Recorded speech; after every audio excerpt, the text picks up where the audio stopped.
En provincia, del escritor chileno Augusto Dalmar, cuento publicado en 1914. En provincia. Tengo 56 años y hace 40 que llevo la pluma tras la oreja. Pues bien, nunca supuse que pudiera servirme para algo que no fuese consignar partidas en el libro diario o transcribir cartas con encabezamiento inamovible. En contestación a su grata fecha del presente, tengo el gusto de comunicarle.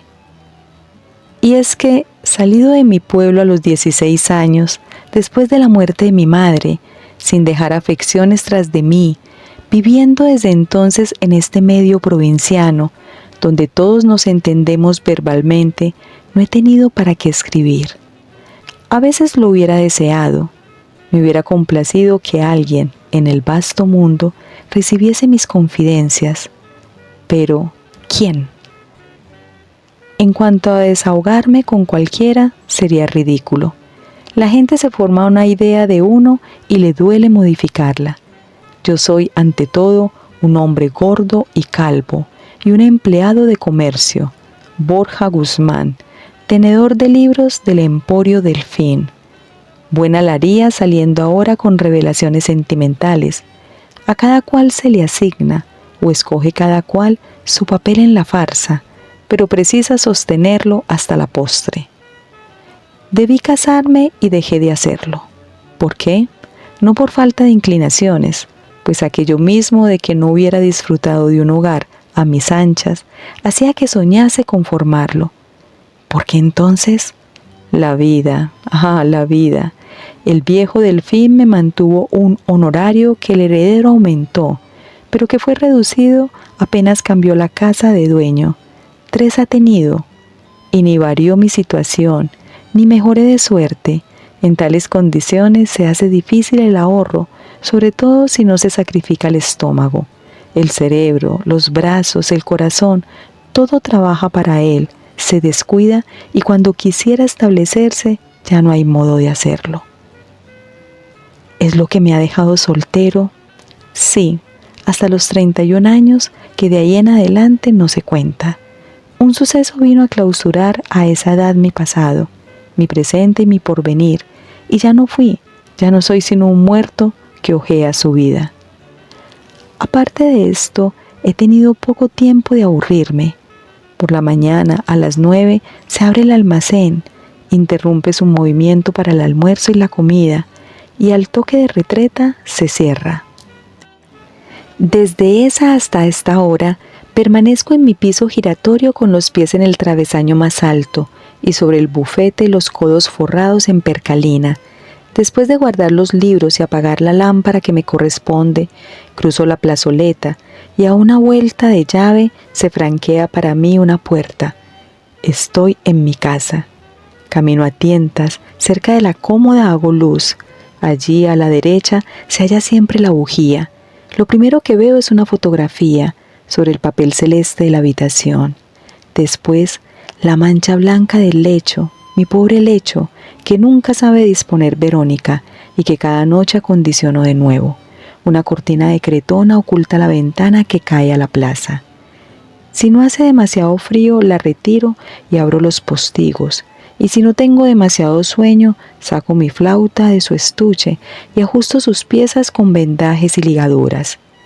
Vieja, casi tanto como yo, el tubo malo, flojas las llaves, no regulariza ya sus suspiros y a lo mejor deja escapar el aire con desalentadora franqueza.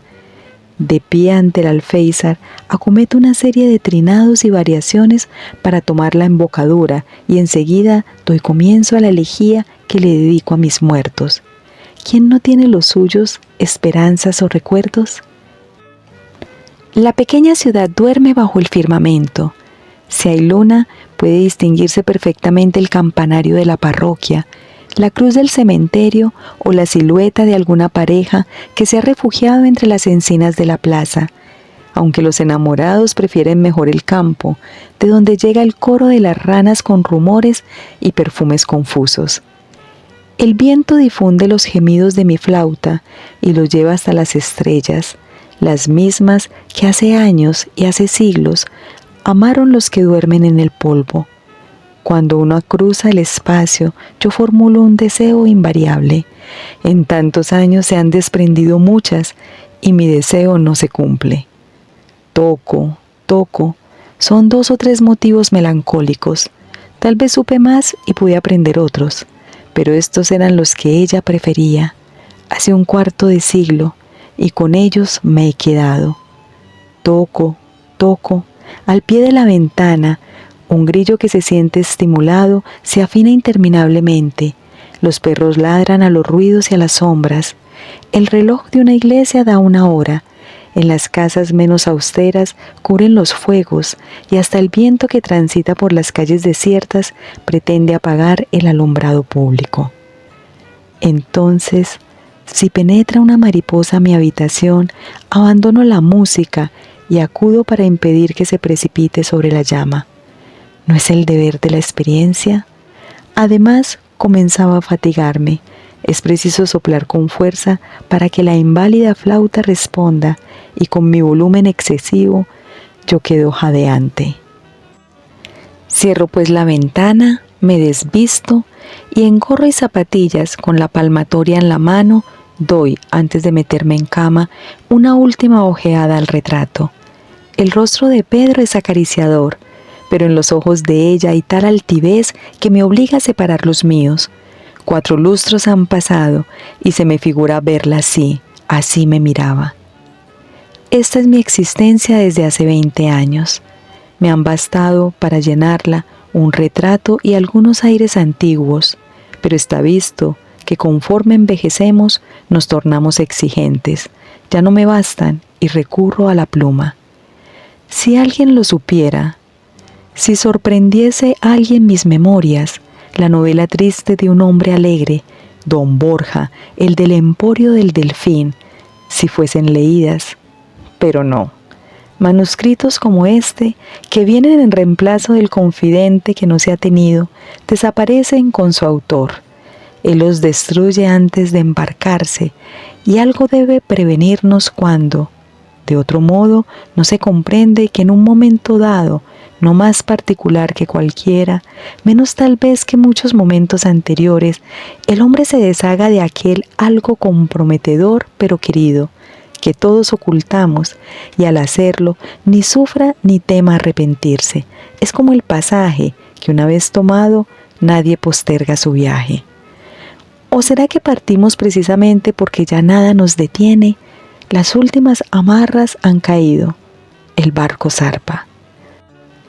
Fue como dije, hace 20 años, más 25, pues ello empezó 5 años antes. Yo no podía llamarme ya un joven y ya estaba calvo y bastante grueso. Lo he sido siempre. Las penas no hacen sino espesar mi tejido adiposo. Había fallecido mi primer patrón y el emporio pasó a manos de su sobrino, que habitaba en la capital. Nada sabía yo de él, ni siquiera le había visto nunca, pero no tardé en conocerle a fondo. Duro y atrabiliario con sus dependientes, con su mujer se conducía como un perfecto enamorado, y cuéntese con que su unión databa de 10 años. ¿Cómo parecían amarse, santo Dios? También conocí sus penas, aunque a simple vista pudiera creérseles felices. A él le minaba el deseo de tener un hijo, y aunque lo mantuviera secreto, algo había llegado a sospechar ella. A veces solía preguntarle, ¿qué echas de menos? Y él le cubría la boca de besos, pero esta no era una respuesta, ¿no es cierto? Me habían admitido en su intimidad desde que conocieron mis aficiones filarmónicas. Debimos adivinarlo, tiene pulmones a propósito, tal fue el elogio que él hizo de mí a su mujer en nuestra primera velada. Nuestra primera velada. ¿Cómo acerté delante de aquellos señores de la capital, yo que tocaba de oído y que no había tenido otro maestro que un músico de la banda? Ejecuté, me acuerdo, el ensueño que esta noche acabo de repasar, Lamentaciones de una joven y la golondrina y el prisionero, y solo reparé en la belleza de la principala que descendió hasta mí para felicitarme. De allí dató la costumbre de reunirnos, apenas se cerraba el almacén, en la salita del piso bajo, la misma donde ahora se ve luz, pero que está ocupada por otra gente. Pasábamos algunas horas embebidos en nuestro corto repertorio, que ya no me había permitido variar en lo más mínimo, y que llegó a conocer tan bien que cualquier nota falsa la impacientaba. Otras veces me seguía tarareando, y por bajo que lo hiciera, se adivinaba en su garganta una voz cuya extensión ignoraría ella misma. ¿Por qué, a pesar de mis instancias, no consintió en cantar? Yo no ejercía sobre ella la menor influencia, por el contrario, a tal punto me imponía que aunque muchas veces quise que charlásemos, nunca me atreví. No me admitía en su sociedad para oírme. Era preciso tocar. En los primeros tiempos el marido asistía a los conciertos y al arrullo de la música se adormecía, pero acabó por dispensarse de ceremonias y siempre que estaba fatigado nos dejaba y se iba a su lecho. Algunas veces concurría uno que otro vecino, pero la cosa no debía parecerles divertida y con más frecuencia quedábamos solos. Así fue como una noche que me preparaba a pasar de un motivo a otro. Clara, se llamaba Clara, me detuvo con una pregunta a quemarropa. Borja, ¿ha notado usted su tristeza? ¿De quién? ¿Del patrón? Pregunté bajando también la voz. Parece preocupado, pero... ¿No es cierto?, dijo clavándome sus ojos afiebrados. Y como si hablara consigo, le roé el corazón y no puede quitárselo. Dios mío. Me quedé perplejo y debí haber permanecido mucho tiempo perplejo, hasta que su acento imperativo me sacudió. ¿Qué hace usted así? Toque pues. Desde entonces pareció más preocupada y como disgustada de mí. Se instalaba muy lejos en la sombra, tal como si yo le causara un profundo desagrado. Me hacía callar para seguir mejor sus pensamientos, y al volver a la realidad, como hallase la muda sumisión de mis ojos a la espera de un mandato suyo, se irritaba sin causa. ¿Qué hace usted así? Toque pues. Otras veces me acusaba de apocado, estimulándome a que le confiara mi pasado y mis aventuras galantes.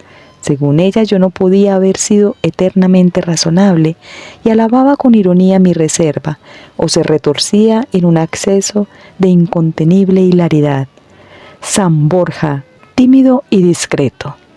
Bajo el fulgor ardiente de sus ojos, yo me sentía enrojecer más y más, por lo mismo que no perdía la conciencia de mi ridículo. En todos los momentos de mi vida, mi calvicie y mi obesidad me han privado de la necesaria presencia de espíritu, y quién sabe si no son la causa de mi fracaso. Transcurrió un año, durante el cual solo viví por las noches. Cuando lo recuerdo, me parece que la una se anudaba a la otra, sin que fuera sensible el tiempo que las separaba, a pesar de que, en aquel entonces, debe de habérseme hecho eterno. Un año breve como una larga noche. Llego a la parte culminante de mi vida. ¿Cómo relatarla para que pueda creerla yo mismo? Es tan inexplicable, tan absurdo, tan inesperado. Cierta ocasión en que estábamos solos, suspendido en mi música por un ademán suyo, me dedicaba a adorarla, creyéndola abstraída, cuando de pronto la vi dar un salto y apagar la luz. Instintivamente me puse de pie, pero en la oscuridad sentí dos brazos que se enlazaban a mi cuello y el aliento entrecortado de una boca que buscaba la mía. Salí tambaleándome. Ya en mi cuarto abrí la ventana y en ella pasé la noche. Todo el aire me era insuficiente. El corazón quería salirse del pecho. Lo sentía en la garganta, ahogándome. ¡Qué noche! Esperé la siguiente con miedo. Creíame juguete de un sueño. El amo me reprendió un descuido y aunque lo hizo delante del personal, no sentí ira ni vergüenza. En la noche la asistió a nuestra velada. Ella parecía profundamente abatida. Y pasó otro día sin que pudiéramos hallarnos solos. El tercero ocurrió. Me precipité a sus plantas para cubrir sus manos de besos y lágrimas de gratitud. Pero, altiva y desdeñosa, me rechazó y con su tono más frío me rogó que tocase. No, yo debía haber soñado mi dicha. ¿Creeréis que nunca, nunca más volví a rozar con mis labios ni el extremo de sus dedos? La vez que, loco de pasión, quise hacer valer mis derechos de amante, me ordenó salir en voz tan alta que temí que hubiese despertado al amo, que dormía en el piso superior. ¡Qué martirio! Caminaron los meses y la melancolía de Clara parecía disiparse, pero no su enojo. ¿En qué podía haberla ofendido yo? Hasta que por fin una noche en que atravesaba la plaza con mi estuche bajo el brazo, el marido en persona me cerró el paso. Parecía extraordinariamente agitado, y mientras hablaba mantuvo su mano sobre mi hombro con una familiaridad inquietante. «Nada de músicas», me dijo. «La señora no tiene propicios los nervios y hay que empezar a respetarle este y otros caprichos». Yo no comprendía. «Sí, hombre, venga usted al casino conmigo y brindaremos a la salud del futuro patroncito». Nació. Desde mi bufete, entre los gritos de la parturienta, escuché su primer bajido tan débil. Cómo me palpitaba el corazón, mi hijo, porque era mío, no necesitaba ella decírmelo. Mío, mío, yo, el solterón solitario, el hombre que no había conocido nunca una familia, a quien nadie dispensaba sus favores sino por dinero, tenía ahora un hijo, y de la mujer amada. ¿Por qué no morí cuando él nacía? Sobre el tapete verde de mi escritorio rompí a sollozar tan fuerte que la pantalla de la lámpara vibraba y alguien que vino a consultarme algo se retiró en puntillas. Solo un mes después fui llevado a presencia del heredero. Le tenía en sus rodillas su madre, convaleciente, y le mecía amorosamente. Me incliné conmovido hasta la angustia y temblando, con la punta de los dedos alcé la gasa que lo cubría y pude verle. Hubiese querido gritar «hijo», pero al levantar los ojos encontré la mirada de Clara, tranquila, casi irónica. «Cuidado», me advertía, y en voz alta, «no le vaya usted a despertar». Su marido, que me acompañaba, la besó tras de la oreja delicadamente. «Mucho has debido sufrir, mi pobre enferma». «No lo sabes bien», repuso ella, «mas, ¿qué importa si te hice feliz?» Y ya sin descanso, estuve sometido a la horrible expiación de que aquel hombre llamase su hijo al mío, a mi hijo. Imbécil, tentado estuve entre 1000 veces de gritarle la verdad, de hacerle reconocer mi superioridad sobre él, tan orgulloso y confiado, pero... ¿y las consecuencias sobre todo para el inocente? Callé, y en silencio me dediqué a amar con todas las fuerzas de mi alma a aquella criatura, mi carne y mi sangre, que aprendería a llamar padre a un extraño. Entretanto, la conducta de Clara se hacía cada vez más oscura. Las sesiones musicales, para qué decirlo, no volvieron a verificarse, y con cualquier pretexto ni siquiera me recibió en su casa las veces que fui. Parecía obedecer a una resolución inquebrantable y hube de contentarme con ver a mi hijo cuando la niñera lo paseaba en la plaza.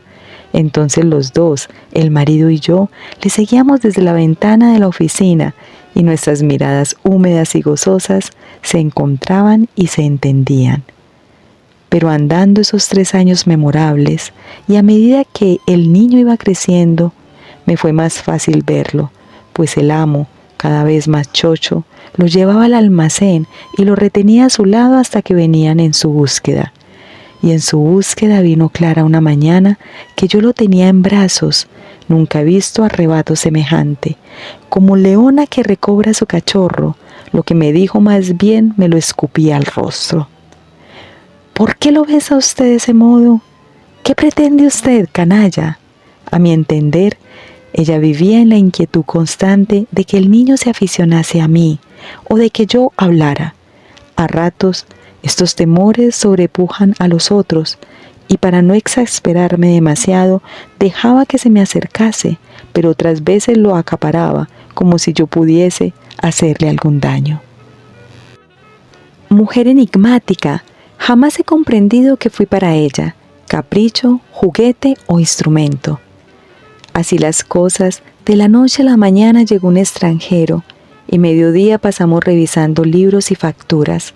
A la hora del almuerzo, el patrón me comunicó que acababa de firmar una escritura por la cual transfería el almacén, que estaba harto de negocios y de vida provinciana, y probablemente volvería con su familia a la capital. ¿Para qué narrar las dolorosísimas presiones de estos últimos días de mi vida? Harán por enero 20 años y todavía me trastorna recordarlos. Dios mío, se iba cuanto yo había amado. Un extraño se lo llevaba lejos para gozar de ello en paz. Me despojaba de todo lo mío. Ante esa idea tuve en los labios la confesión del adulterio. Oh, destruir siquiera aquella feliz ignorancia en que viviría y moriría el ladrón. Dios me perdone. Se fueron, la última noche, por un capricho final, aquella que mató mi vida, pero que también le dio por un momento una intensidad a que yo no tenía derecho. Aquella mujer me hizo tocarle las 3 piezas favoritas y al concluir me premió permitiéndome que besara a mi hijo. Si la sugestión existe, en su alma debe de haber conservado la huella de aquel beso. Se fueron. Ya en la estacioncita donde acudí a despedirlos, él me entregó un pequeño paquete diciendo que la noche anterior se le había olvidado. Un recuerdo, me repitió, para que piensen nosotros. ¿Dónde les escribo?, grité cuando ya el tren se ponía en movimiento y él desde la plataforma del tren. No sé, mandaremos la dirección. Parecía una consigna de reserva. En la ventanilla vi a mi hijo con la nariz aplastada contra el cristal. Detrás su madre, de pie, grave, la vista perdida en el vacío. Me volví al almacén que continuaba bajo la razón social sin ningún cambio aparente y oculté el paquete, pero no lo abrí hasta la noche en mi cuarto solitario. Era una fotografía, la misma que hoy me acompaña, un retrato de Clara con su hijo en el regazo, apretado contra su seno como para ocultarlo o defenderlo. Y también lo ha secuestrado a mi ternura, que en 20 años ni una sola vez he sabido de él, y probablemente no volveré a verlo en este mundo de Dios. Si vive, debe ser un hombre ya. ¿Es feliz? Tal vez a mi lado su porvenir habría sido estrecho. Se llama Pedro. Pedro y el apellido del otro.